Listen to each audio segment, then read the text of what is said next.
What's up guys, it's the Print House, back again with the next tutorial. On this particular video, I'm going over the screen. Guys, if you need to pause the video at any point within this time, please feel free. If you need to watch the video multiple times, please feel free. We're going to jump right in. So when the machine is first turned on, this is the screen that you are greeted with. So obviously I'm just going to be reading what's on the screen, and you can do that as well, but I'm going to explain a little bit of why everything is where it is. So first thing, start. So if you want to print, then this is the setup, or this is the setting that you're going to go to. Now, this particular machine does not have an SD card slot. All of the other printers that you guys might be familiar with, you see a lot of them over here. All of these printers in the back have an SD card slot. So you go to your computer, you put your print files on the SD card, and you plug it in. Guys, if you watch any other tutorial on any other video, don't get confused. This machine does not have that. It has a USB. Now that USB actually is USB-C, so it gets plugged in here. And to the best of my knowledge, you do not get a USB-C in the box with this printer, so you'll need to buy one yourself. But point is, guys, you take your loaded G-code files and you put them into a USB, and then you can print from a USB, or you can print from local storage here. At this exact moment, I'm not going to tell you guys how to be doing that. I'm just going over the setup. So then you have preheat. There's a few reasons why you're going to want to preheat, but first one is this top. This is your nozzle temperature, and your nozzle is your hot end, so that is this right here. Now, generally speaking, you want to preheat before you print. This way you can just start getting the hot end ready, so you don't have to wait as long when you go to actually print. You also have your heat bed temperature or your bed temperature. Now, same reason, you start to preheat this because you just want to wait a little less. The other reason why you might preheat is because you want to change out your filament. Now what happens is, if the printer is sitting for a few hours or for 10 or 15 or 20 minutes, doesn't matter, the filament that is stuck in the hot end is then solidified. It's cold, and you cannot pull that out. You can't pull out the filament because it's solidified. So you have to heat the hot end to the appropriate temperature in order to melt the plastic. This way you can pull out the filament and put new filament in. You also generally want to heat the hot end whenever you are replacing the nozzle, and I'll get into that later. So you also have control. This is where you're allowed to move the printer, and you can move the individual components. So before I move anything, you have to home the printer. What homing means is it goes through a particular series of movements in order to tell the actual machine where all the parts are. So that says it needs to figure out where the hot end is, it needs to figure out where the print bed is.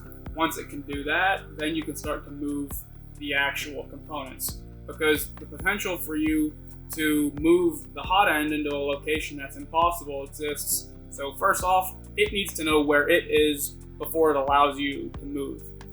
Then you can go ahead and you can move. Now you can change up here how many distance you want to move. So you can either move 0.1 millimeters, 1 millimeter, or 10. And then you can do this with the Z-axis as well. And then if you want, you can also push this. You can make it home the printer again.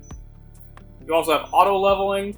Now this is going to take 10 minutes. I'm not going to do it. But what it does is it takes the nozzle and it goes and it probes the bed in a whole bunch of different locations. This way you can figure out how warped your bed is. Obviously this looks flat to the human eye, but it's not flat, right? There's a little bit of a bow to it. A machine made it, and it's not going to be perfect. So auto leveling does some stuff in the software in order to compensate for the warped nature of the bed.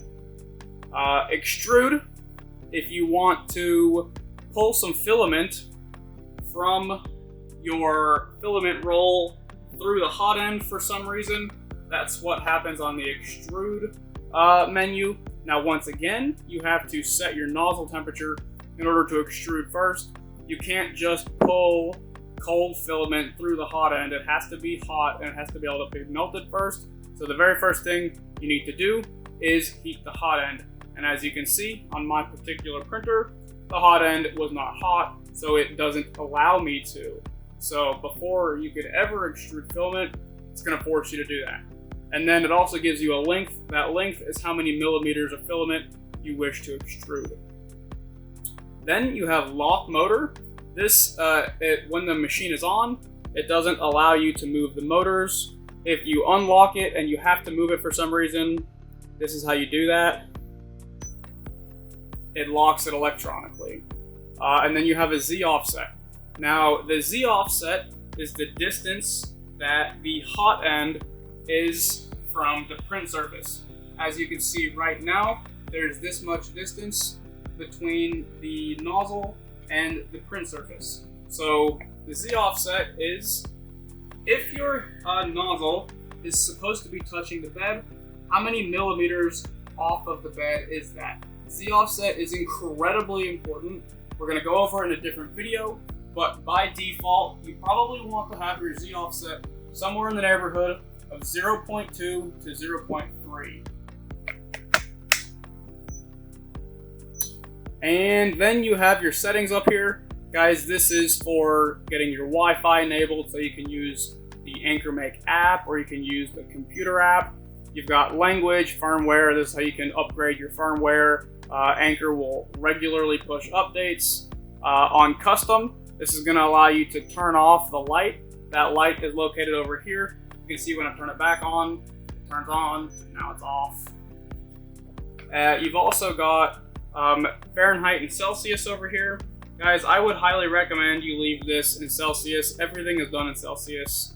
And then you have notification sounds. I would probably turn this off personally because the notification on this printer is incredibly loud. Then you have your factory default. Guys, probably no reason to do this unless something is just totally broken. And that is about it for the screen. Guys, if you found this video helpful, please post comments below, give me a like and a subscribe. Let me know what you want to see about this printer. Guys, I'll see you in the next video.